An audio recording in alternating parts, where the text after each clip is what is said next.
it's one of these things that you have to learn to walk before you can run. So you have to slow things right down, really feel the water, really learn everything you can, before you even pick up that speed. So this period of training is we're trying to keep the sprinting there, but also really learn the body and the relationship with the water. And the best way to do that is to slow things down. Welcome to Social Kick. I'm Brian Lundquist. He's Dr. John Mullen, and we've got the reigning world and Commonwealth champ in the 50 free, Ben Proud, and coach of Aloha Aquatica, Elliot Ptasnik. What's going on, guys? How are you? Thanks for having us. Thank you for having us. Yeah, well, so first I just wanted to a couple quick short ones, rapid fire to get us started. Ben, who would win in an arm wrestling match, you or Adam Peaty? Peaty for sure. You see the size of his hands, it makes me look like a child. You give it up that easily. Well, now I got to ask, was it you or Flo Manitou? Oh, Flo. Sure. I'm a swimmer, not a springman, and these guys are men. I don't know, man. You look pretty jacked. Elliot, what is the most eye-rolling, like, typical sprinter thing you've ever seen someone do? Like, Gary Hall used to be famous for wading around in a inflatable raft during taper while everyone else was swimming laps. What's the most, like, typical thing you've ever seen a sprinter do? Hot tub. Love the hot tub. But especially with these sprinters that are 50 swimmers, we try to keep our max efforts around anywhere like 6 to 8 seconds. And that's kind of a target point for us is, a lot of 15-meter sprints. Again, throwing in as the season and training plan goes on, some longer things, but just 6 seconds going for it. Man, I feel like I'm listening to what's that movie where, like, you can do it.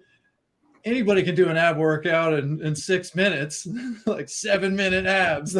That's what I feel like is happening. Cool. Well, Elliot, tell us about what the model is with Aloha Aquatica. I mean, I've heard like several pros that have been out there training in their camps. Where are you guys? What's happening there? And obviously we'll get to Ben in your camp and what brought you there. But Elliot, from your side, like, give us the take on what's going on in this operation in Hawaii. Well, here in Hawaii, it's a pretty special place, especially if within the aquatic community, just having the ocean, the marine life, kind of the whole spirituality of the islands. We practice at the Kapolei Aquatic Center on the west side of Oahu, got a beautiful 50-meter pool there. And we specialize in 50 and 100 swimmers, especially 50. And just throughout, I met Ben this summer through the competitions over in Europe. And, we're talking, and it seems like a lot of these sprinters are almost lone wolves, right? They're off kind of doing their own thing. So to put together, some high performance sprinters to share ideas, to get together, do some training. And we almost call it more of like an experience camp than a training camp, because we'll do 3 or 4 workouts in the pool, but then also 3 or 4 workouts in the ocean. Like we're joking, Ben did like a 4K swim the other day. He's like, I haven't done that much in 8 years, but you're in the ocean and you hear the whales under the water, a shark might pass you by. And it's like, just a great experience for somebody that, maybe resetting or needs, starting a new training period, looking for something different.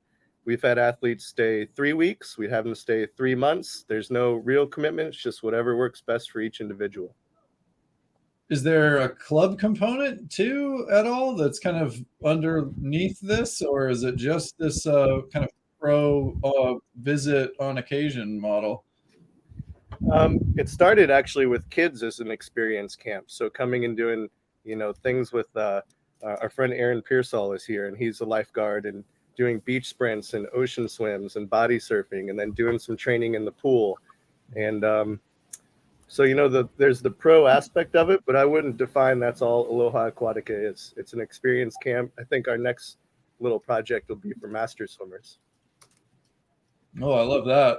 Master swimmers don't really know how to sprint, but masters coaches sure know how to write fast on everything with the assumption that everyone's actually going to go hard. I don't appreciate that. So Ben, tell us how it's gone for you. First time in Hawaii. How's the trip been? How's the training going? Yeah, I mean, we're 3 weeks in, and I have my flight on Sunday, which I'm not going to be on. I've extended my trip out because it's just been too good. I mean, like Elliot said, we met in the summer, and during the Marine Ostriums, you get a lot of invitations to come out to different places. And when Elliot offered a trip out to Hawaii, I was like, that could be really cool. And then he put together this club that came across in October, November, which I wanted to come to, but I just couldn't work out the timings, and it was all a bit off. So reached out again and said, how about February? So the position I'm in right now is a bit of a strange one. I'm starting this whole new section of the next 18 months leading up until Paris. And the really key thing about this is having to be in the right mindset, a good energy, and just being able to continue this journey on for 18 months. So coming out here was a bit of a, like Elliot says, a reset, coming back after a bit of a hectic summer, a lot of racing, away from the winter in Europe, and just being out here. And I didn't really know what to expect. But I can tell you that being here has just completely changed, my frame of mind and the way I think about swimming. And it has brought back that, my childhood passion of the water. We're in the ocean a couple times a week. We're in the pool. We're doing different things. And it's just every time I'm in the water, I'm just like, this is amazing. So, yeah, I mean, the energy here is brilliant, and it's going to be tough to leave, but it's serving a purpose. And Elliot brought Tony out as well, so we've been having these great discussions about swimming, about sprinting, and just for me, being 28, still learning, that's all part of the process. Yeah, you mentioned the energy there, and like you said, getting that love back after a hectic schedule. When you are, like you said, working on building that energy back, what are some of the different elements other than the things in the pool you're trying to do? Well, so the thing about sprinting is we don't need to be in the water 10 times a week. We don't need to be swimming up and down, getting 5-6K in. So what we can do is change a pool session to a beach session where we go body surfing or ocean swimming or anything. But the key thing is we're in the water once or twice a day, sometimes 3 times. That's happened. And it's just taking the pressure off. There's nothing we have to do.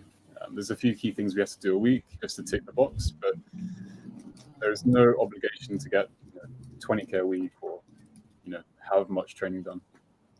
And that really just lets the mind gain a new perspective about what the next steps are and what we're really going to work on the next 2 years. So yeah, I mean, I didn't know what to expect coming out here, but jumping into the water on my first day and hearing the whales underneath was pretty awesome. And then just since then, it's just been getting better every day. Yeah, when I hear, the frequency of touching the water, it's always something I'm curious with swimming, just it's such a, abnormal activity in the pool. Even elite swimmers, right? We're not as good as dolphins or whales that you're finding out in the water. So having those frequent exposures is, I think, so helpful. But often we, dread going back for double practice or things like that, especially as a sprinter. So it's great to hear you kind of, like you said, looking forward to going back to the water, even if it's the ocean, the pool, whatever. So I can, like you said, it sounds like the energy and the mental state is moving in the right direction for this next 18 months for you. Yeah. And so my current position right now is, since last year, I've kind of made a new change to my training schedule. And I work with a lot of people, James Gibson specifically being my coaching mentor in the water. But a lot of the time I'm actually by myself doing my own coaching, writing my own sessions. So that love in the water really has to be there, because if it isn't, then the discipline goes and you end up not training. So this for me is ultra important to be able to keep that passion there. Have you always been on your own training like that? I mean, it sounds like we have a few people throughout history who've been similar to this. I mean, I feel like, I brought up Gary Hall earlier, and he was a lot on his own. Jason Lezak was on his own a lot. Michael Andrew was completely on his own now. And I would find that to be like pretty tough to stay motivated for like the really, really hard stuff. Because sometimes, I mean, you talk about Elliot's 6 to 8 seconds of sprinting. Yeah, but do 100 of them. You know, like if there's that many, or I don't know what the training is like, but you know, it can be a grind. What do you see the advantages are for you to train by yourself, and have you always done it by yourself? So the way my career has gone is I started out in Malaysia, and I started when I was about 15 training properly, and it was just me and my coach there, me and Francis, and he instilled a passion for the water in me at a young age, which, that was my start of my career.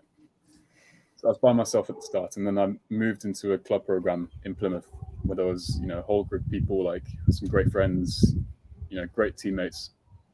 And that's really when I was training a lot harder, training for the 100, and you needed people around you just to keep you going. Then moving to NG Standard was a little bit of a hybrid. Like we had some of the best sprinters and athletes in the world. But James would still write programs specific for each individual. So we would be in the water, next to Flo, next to Sarah, next to, all these guys, with a unique session for yourself, but we're still racing head to head. So it was like a bit of both. And I just realized last year that, for me, my strengths are being able to get into my mind and really work on the small details. And sometimes you need to just be alone in the water to get to that point. So I found a lot of value in being by myself last year. And I think now it's in this strange place where, like you say, you need people around you sometimes just to keep you going. And we did the sprint set last week, and Elliot's on Paul's side, Tony's in the lane next to me, and we're just, cracking through 15s all out. And having that dynamic of, input from people and someone to race, like it gives you that extra edge. So I think for me, the next 2 years would be a hybrid of, being alone at some point, and then also being together with people. Speaking of Tony, and back to the conversation about all of the sprinting talking that happens behind the scenes in between, touches in the water. Elliot, what are these conversations like? What's being talked about? What's the secret sauce of a relationship with the water and like sprinting specific to 50 guys? We've been it's some of the most interesting conversations I've ever had in the sport of swimming have been with these two guys in our 30-minute drives together. And just through their experiences, the highs, the lows, their influences, anything from mental health and meditation to big competitions. And we've also been calling George Bavell every week. And so between the mentorship of Tony and George, I think we've just learned so much.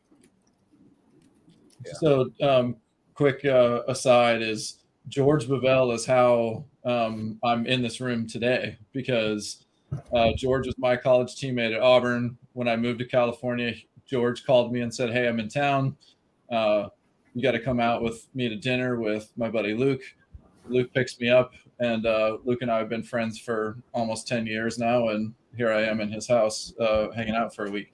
So love George Bavell, and it's been interesting to see him as an adult grow into a lot of the wisdom and all of the advice that he can offer on that front. So that's really cool to hear.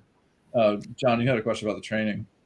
Yeah, before that, obviously George is a very, very cerebral guy. We've talked with him, and like you said, having these discussions has been, very unique. It sounds like. Ben, do you feel like these types of conversations should be done at more the club or earlier on in athletes' careers than necessarily at the elite level, or it takes a certain amount of, specialty to really take this seriously and really get the benefit from it? I mean, when I was 15, 16, my coach was always talking about different routes in swimming, different philosophies, different ideas. So for me, I did start young, and George is very cerebral, but also, you know, that's also the way I work as well. Is always thinking, analyzing, and looking into swimming in a different way. So yeah, I think that it can benefit some people, maybe not everyone.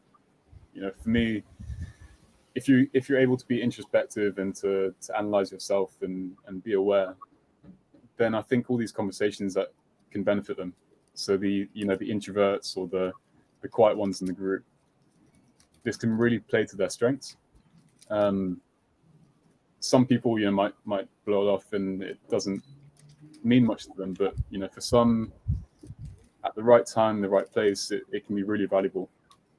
And I'm 28, and I thought I knew most of what I knew, but you know, these past 3 weeks have really just thrown me back into that book, and like, I'm learning again, and it's amazing.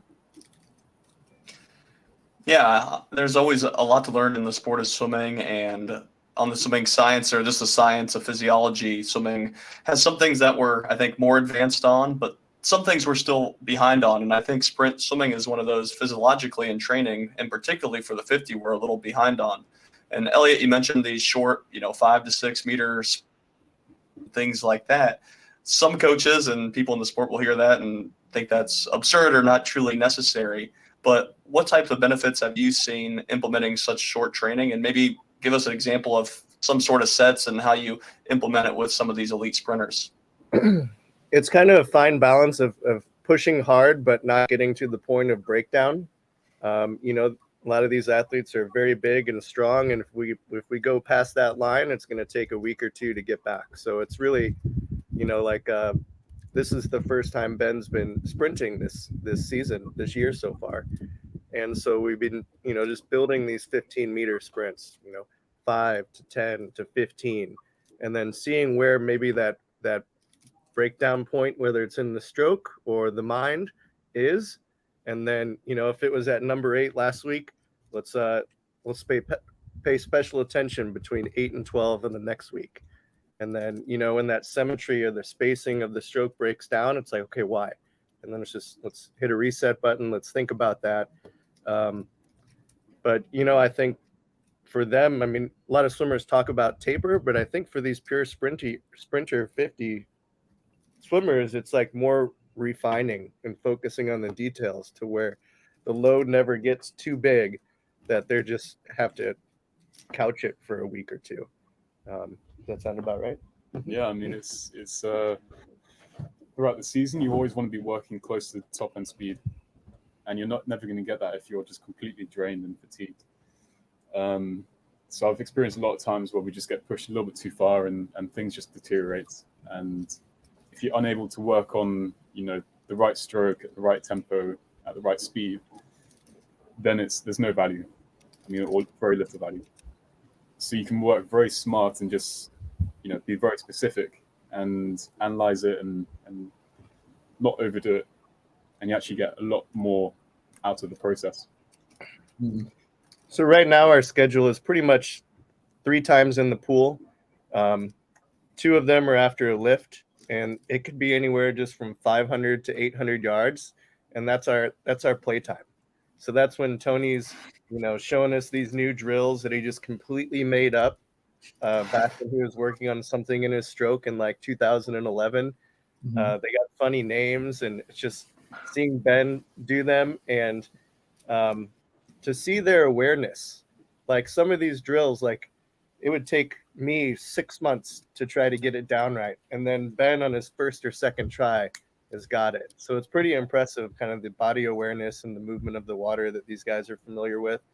Yeah. So 2 lifts, 2 play sessions, and then 1 sprint session a week. And then everything outside of that is ocean, meditation, yoga, casual conversations.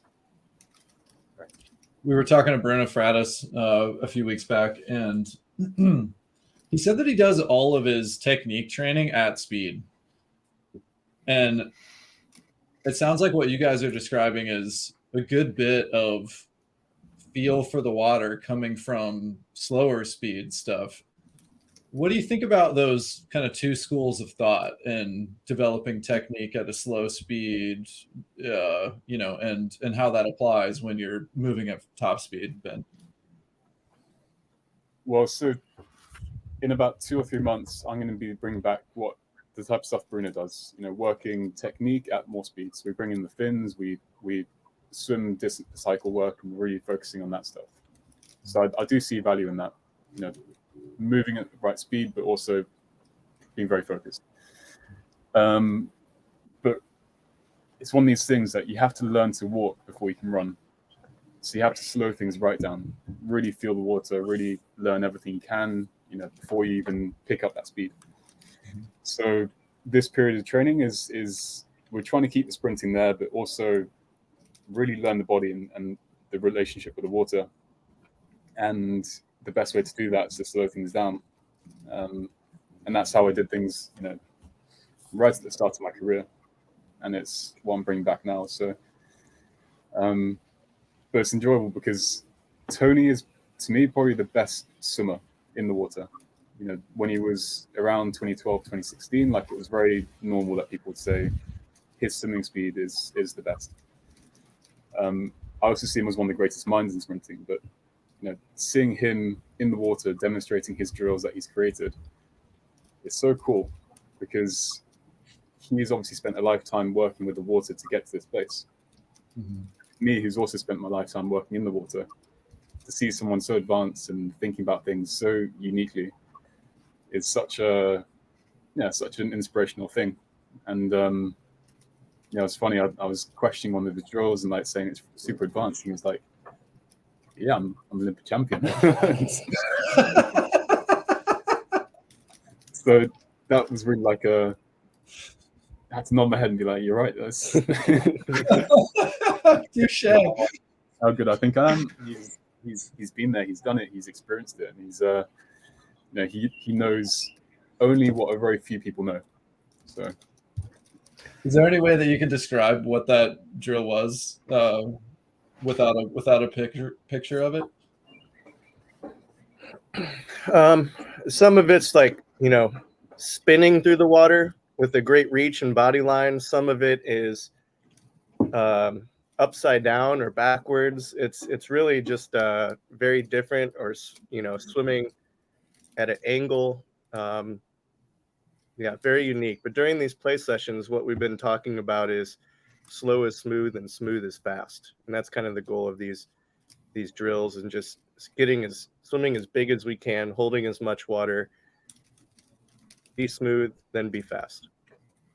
Ben, I wanted to ask about sort of the progression in your career to swim the 100, and then now it seems like for the most part not swim the 100. And and I actually think this pertains to some learnings from Tony too, and if you've picked up anything from him on this, because I would look at him, and maybe history would look at him and say both a 50 and 100 freestyle guy, and of course he is. So a medalist in the 100, and but individually, 2-time champ in the 50 free, and maybe the fastest guy perhaps ever, outside of the walls.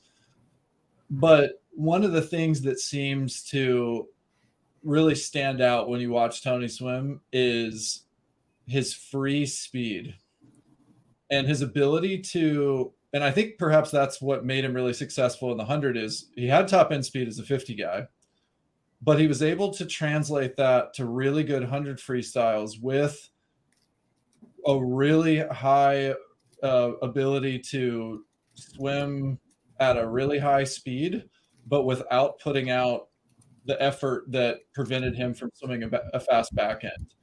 And that's really freaking hard to do. Really hard to do.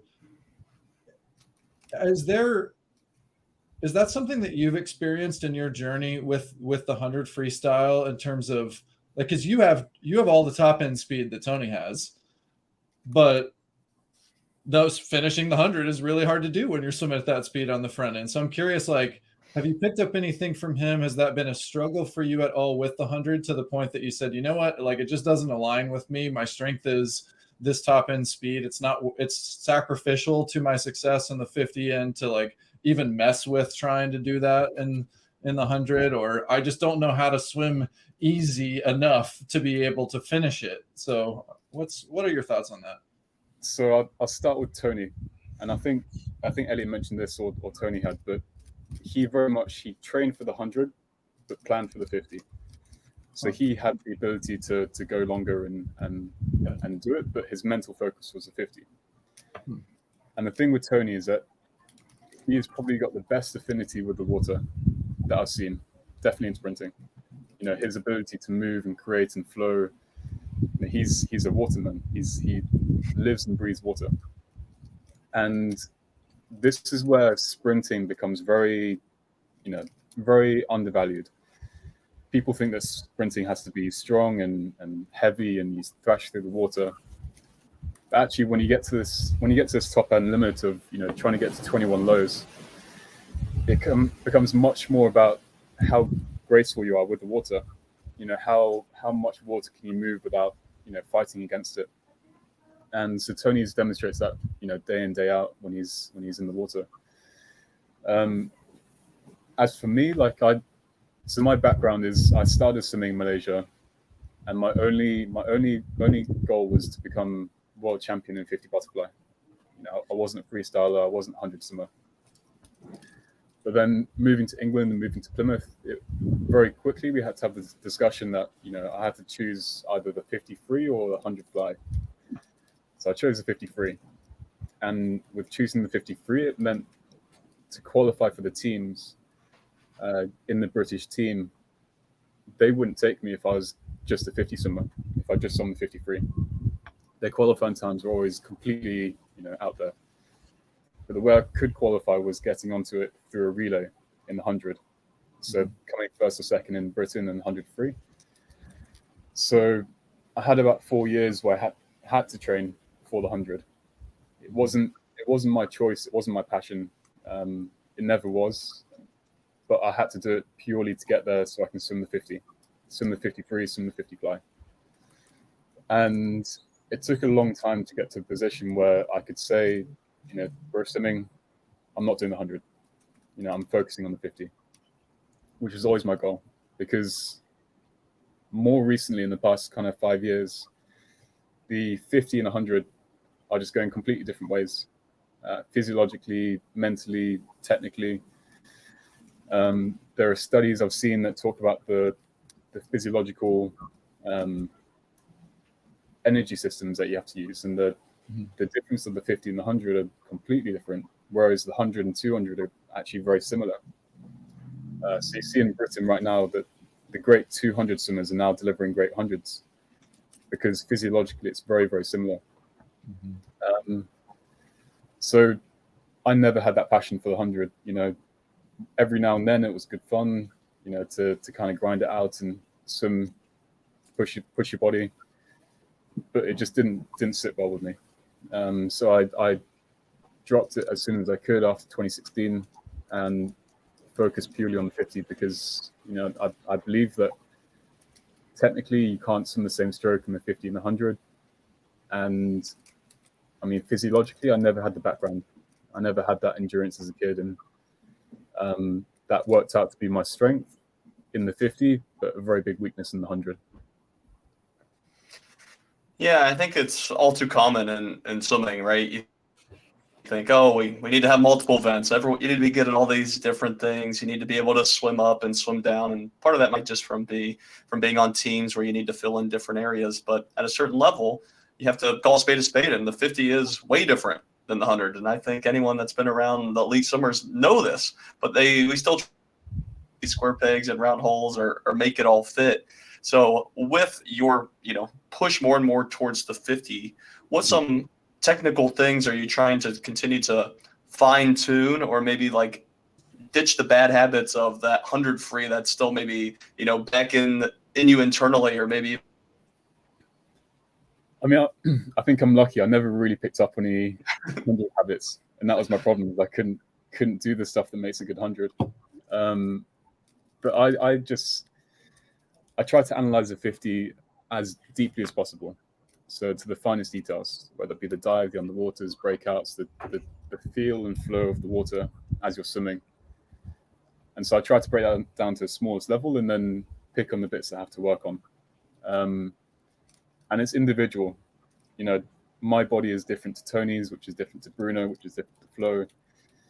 Everyone has a different relationship, and it's about being mindful and aware about how your body feels and how you can connect well with the water. So yeah, I mean, it's a forever ongoing journey, because trying to get a better grasp of the water as you gain strength and power, and it's just this, you know, this battle to evolve as a swimmer. Yeah, and you mentioned analyzing every element, like you said, from the start, the turn. I'm curious though, how much technological stuff are you using, or how much of this is, you know, more internal and feel, or feedback from Elliot or some of the other great swimmers that you're around in Hawaii? I can tell you that there is no technological tools that we use. We barely film, we barely do anything. The feedback loop is, what do I feel? What does Elliot or James or anyone on the pool side, what do they see? And then we discuss it. How does it work? But at the end of the day, I think it always comes down to the introspective, or the, you know, that feel you have inside you. Are you connecting? Does it look right? And yeah, that's why sprinting is becoming more of an art than a science, because you can science it out all you want, but the really top end sprinting comes from that grace and flow that you can have in the water. No, I think you're right. I mean, the art of it is huge, especially in a race like the 50, where, you know, it's no time for thinking, right? It's almost purely animal reaction and instincts, and having that, you know, the mental confidence as well to go through. So when you are working with Elliot and some of the other coaches, what are some of the terms you're kind of using and things to try to pick up on things? Because another element, I think, is, like you said, you can out science and be like, oh, we need this angle and this, that, and the other, but that's not how people always get it. And that's not really maybe how you can improve some of these very hard to verbalize. Or it's very hard to verbalize. That's for sure. I mean, if you listen to some of the conversations we have, they might sound like complete nonsense.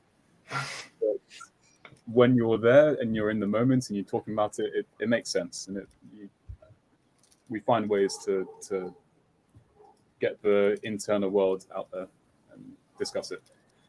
But it's like what Elliot was talking about, you know, the breakdown during a session of sprinting. And, you know, sometimes it can look good, but it doesn't feel good. And so we have that discussion where, like, I felt like I was breaking down and my stroke was falling to bits. But Elliot would say it looked good, like it was still swimming fast, he's hitting the times. So having that balance of, like, it doesn't feel good, but it looks good, is reassuring, because the mind isn't always correct. The mind can get a little bit loose and make false judgments. So that's why, like, the team effort is always useful, good feedback, but also good awareness in the water. How about with the clock? How much are you guys implementing that as well? Because obviously we can be very diligent on the clock and the times, but perhaps that's not always the best indicator when you are learning some of these different changes. I think during the speed sessions, most of the time the clock is off. So, you know, Ben and Tony can just really focus on what they need to do on the next repetition of whatever we're doing. From the coaching perspective, you know, holding like a 1.0 tempo, and maybe if we're doing 10, 15 meter sprints, and we'll look at 8, 9, 10, make sure we're holding on there. You know, swimming as big as you can is very important. I think, you know, if we're doing 10 efforts and there's a breakdown around 8, 9, or 10, it's like, well, that may happen around 30 or 40 meters in a 50. So, like, how do we react as an athlete, mentally and physically, when that happens. I'm a firm believer that, you know, nobody sprints right off the first cycle, but, you know, the last 20 meters are probably the most important. And all you got to do really just is to maintain. Just maintain. You don't need to think overspeed the last 20 meters. And we talked a lot about with Andrei Govorov when he set the world record in the 50 fly. Between 25 to 35 to 35 to 45 was pretty much the exact same. You don't need to overdo it. But it's also hard if you think about a 50, like a men's final, right? There's this huge wave that they're pushing against the opposite wall, and that will start going back against you the last 10 or 15 minutes. So meters. So again, just kind of that idea of maintaining from basically 30 meters to 50 meters. What type of hypoxic work are you doing? Do you take a breath at all in the 50 bin? I never have.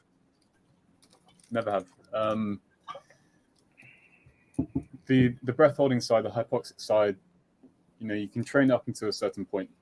You can train it up until you can do a 50 with ease. And then anything past that is, you know, questionable. But I've always believed that is all mental, because your body doesn't need oxygen in those 21 seconds. So it's your mind in your response that you get, which is telling you, I want to breathe. And you just have to kind of settle it down and say, like, you don't need to. You don't need to push through. Your body isn't going to collapse if you don't. There is a certain element that we do, and like we do a lot of hypoxic training, you know, every now and then. But it's not the be all and end all. I think it comes together with probably everything that we've been talking about in terms of the awareness of yourself and your body and being able to be introspective. And if you can do that, then you can quickly learn that breath isn't necessary. Some people might want it and they might feel better when they have it, but it doesn't give you anything, I believe. You're not losing anything if you don't breathe. And do you apply the same strategy to butterfly and freestyle on that? No breath? No breath. Yeah. I don't know. I agree with mental. So technically, I've never learned how to breathe in both of the strokes. It's very so I use the snorkel a lot. I never breathe unless I'm fly because I don't know how to. I wish everybody had a start to swimming like you did. That is awesome. You know what? Just go shorter, go faster. Breathing, don't worry about it. You were a born sprinter, son. That's fantastic. Yeah, I asked about the butterfly because I felt, for me personally, there was a difference between freestyle and fly where it wasn't mental, but I felt like my hips in butterfly, I felt like I had a benefit to my hips staying higher in the water if I got a breath 15 meters out. So I would do it in butterfly, but not in freestyle because the race is just, 1.5 seconds longer or whatever. Yeah. I wanted to, Elliot, ask you about, so with all the sprinters that you've worked with and some of the things technically that they've been working on and working through as, you all have been working on how to gain a better feel for the water, how to swim big, how to be efficient at all of these points sequentially in the race.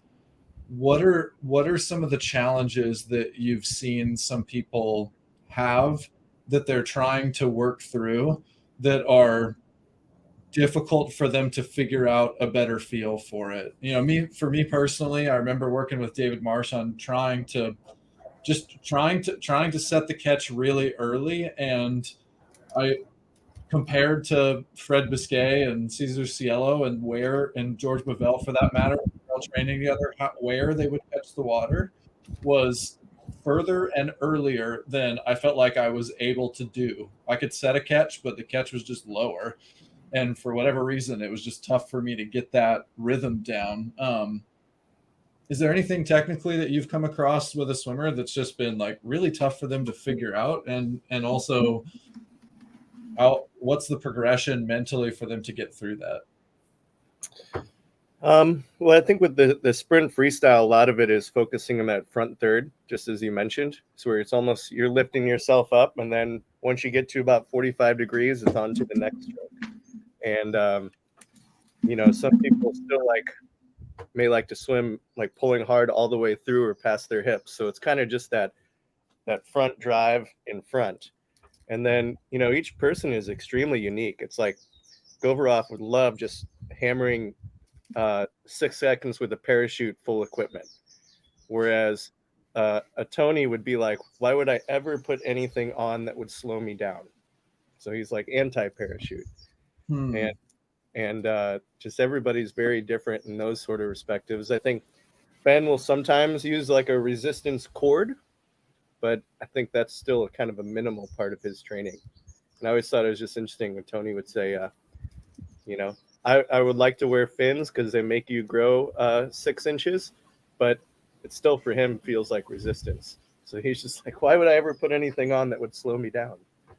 Oh, interesting. So no power rack, like you don't nothing resistance for you, Ben. No, we do underwater. We do some resistance work. We find it really valuable, and resistance scull. We don't do much resistance swimming, maybe a little transfer, but the only reason why we do it is to get like a transfer into normal swimming. Yeah.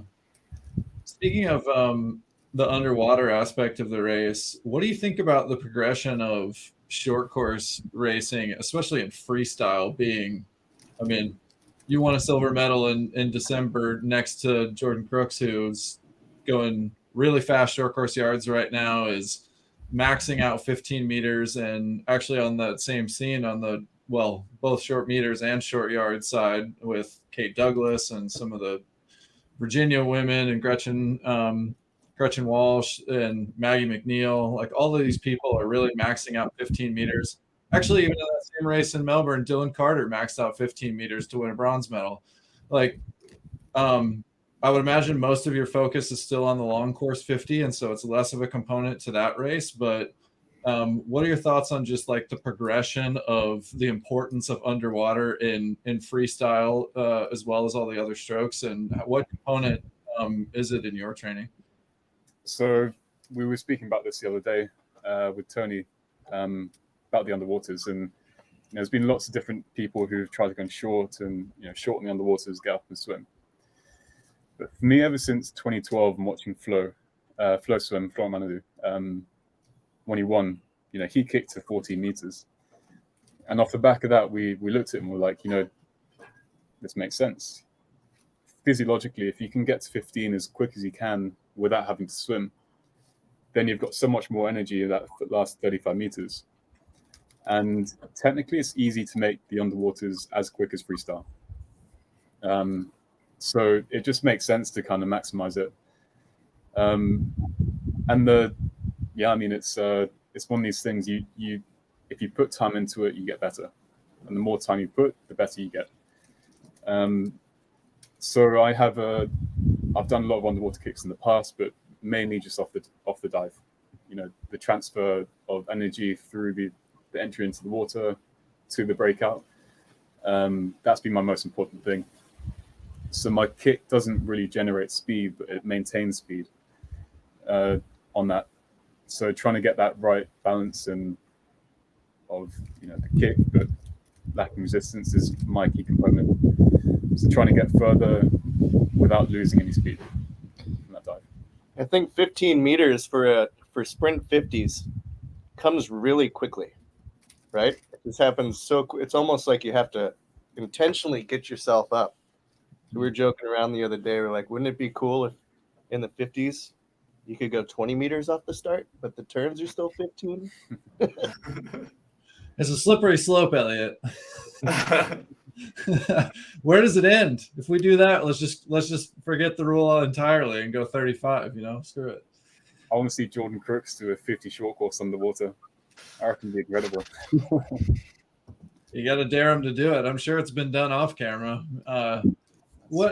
Ben? What's the most challenging thing for you right now? What are you working on that's got you like, I don't know, either technically or just Yeah, swimming wise, maybe not perhaps as much on the mental side, but technically speaking on the swimming side, what are you working on that you see as your biggest area of opportunity for improvement that's got the majority of your attention when it comes to technique?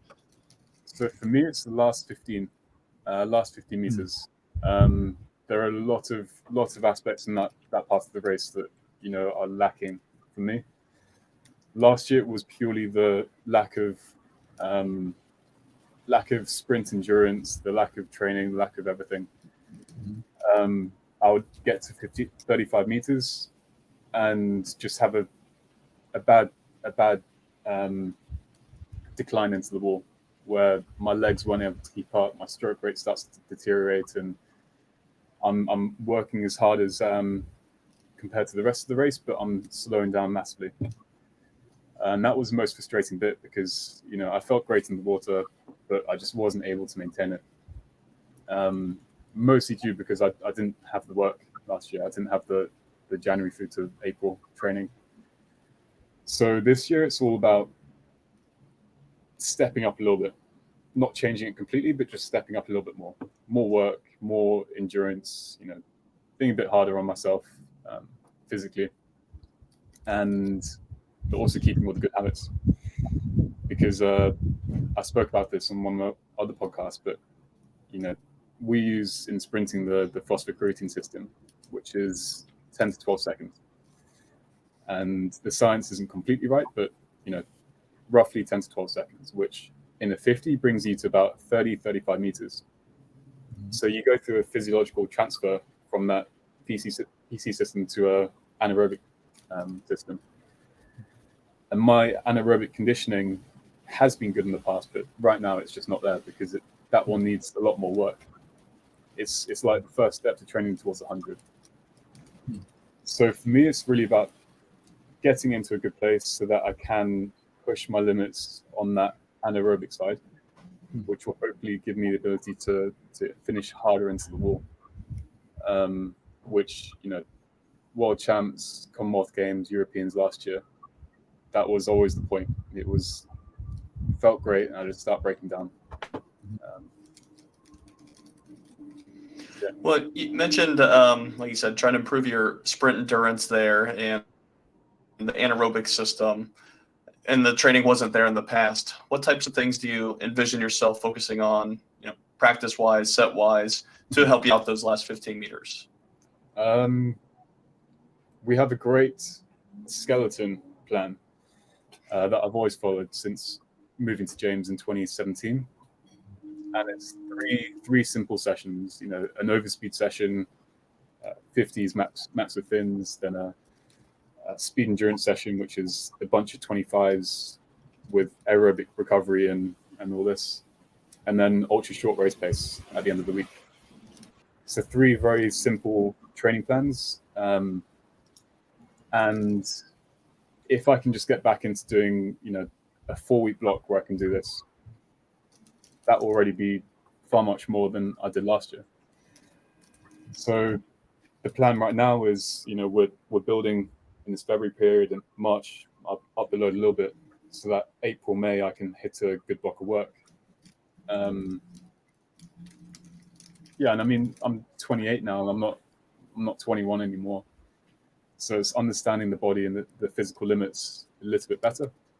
And I learned last year that I can quickly get to a good condition based off my history of the work I've done in the past.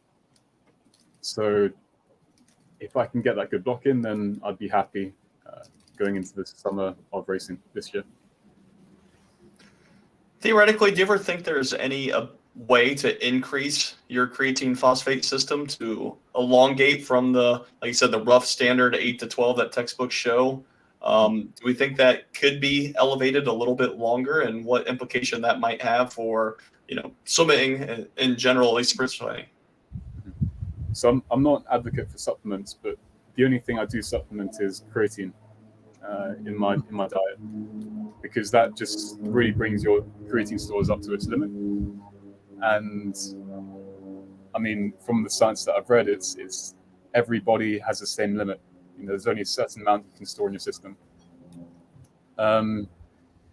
So I don't know if physiologically you can change that, but conditioning and technically you can preserve the amount of energy that you use at the start.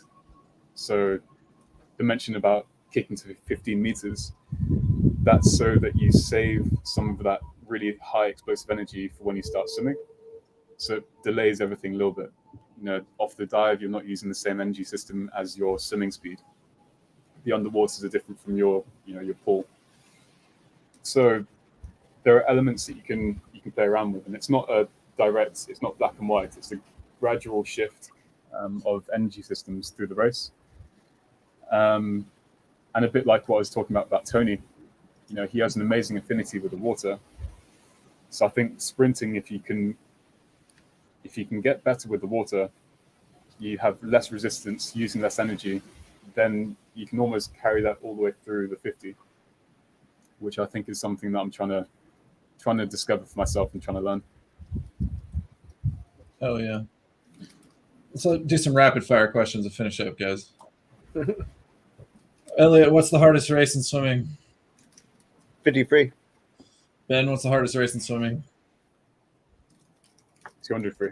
Ben, Olympic gold or world record?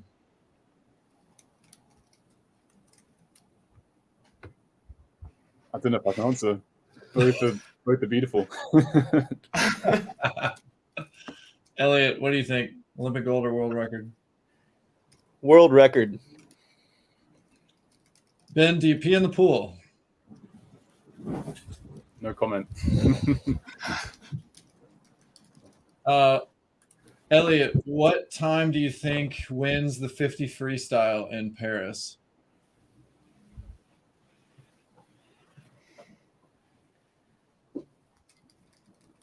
Uh, 21.1.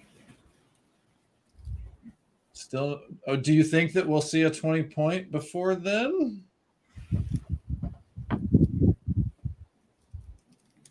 I think so.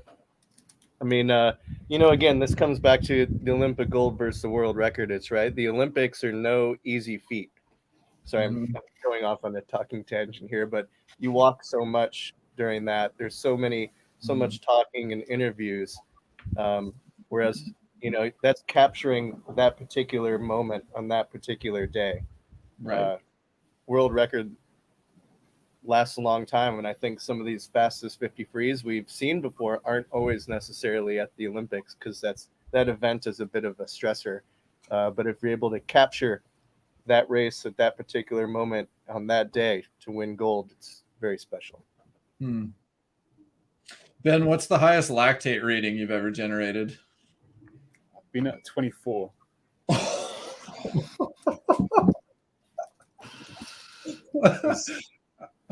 2015, I thought it'd be fun not to breathe down the first 50 of 100. And I got and took 2 breaths into the wall and just carried myself home. Oh, that hurts just to listen to. It wasn't fun. Elliot, what does Ben do better than anyone you've ever seen?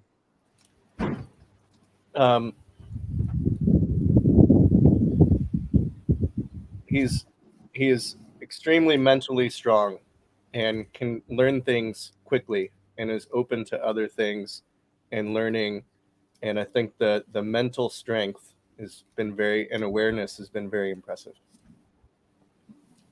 Ben, what's the greatest race you've ever seen live in person? I mean, this is a very specific one because I was about 2 meters away from him, but it was Anthony, 2016. He was lane 3, I was lane 2. And the only reason I knew he won is because as I touched the wall, he was already on the lane line celebrating. And I think that was incredible. The story, everything, it was brilliant. What about you, Elliot? What's the greatest race you've ever seen in person? Well, I think my answer is the same, just because, went there as a good friend and a supporter, and I can tell you when Anthony dove in and his feet went in the water at the same time as everybody else, we already started running down, man. Yeah. Unbelievable what that guy could do. And I know that he had a great start in that race, and he had a good start at trials, you know, for him. But no matter what, to come from behind where he surfaces, yeah, unbelievable. So much fun to watch. Well, Elliot, do you guys do social kick in the ocean? Social kick in the ocean? We do a lot of socializing in the ocean. We do. We're usually our face is in the water and like shark, but we spend a lot of time under the water, and then we'll, you know, a lot of time free diving. Then we'll come up and talk about what we just saw and things like that. I would love that kind of social kick. Ben, when's your next trip to Hawaii?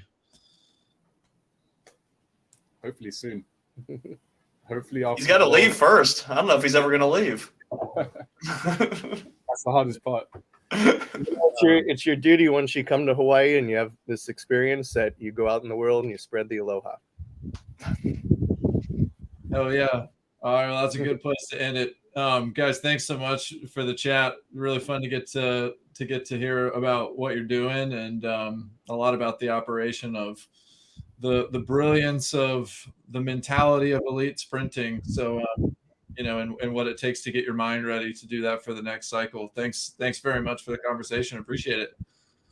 Thank you, guys. Thank you, and you guys come out anytime. I'll deal. Yeah. All right, right on. All right, that's it for this episode of Social Kick. We'll see you next time. Hey everybody, thanks for hanging out with us. If you're enjoying Social Kick, tell your friends about it, and be sure to tell us what you liked by leaving a comment, and subscribe wherever you get your podcasts. Follow us on Instagram. Please subscribe to our YouTube channel, The Social Kick, and you can find all of our content on our website,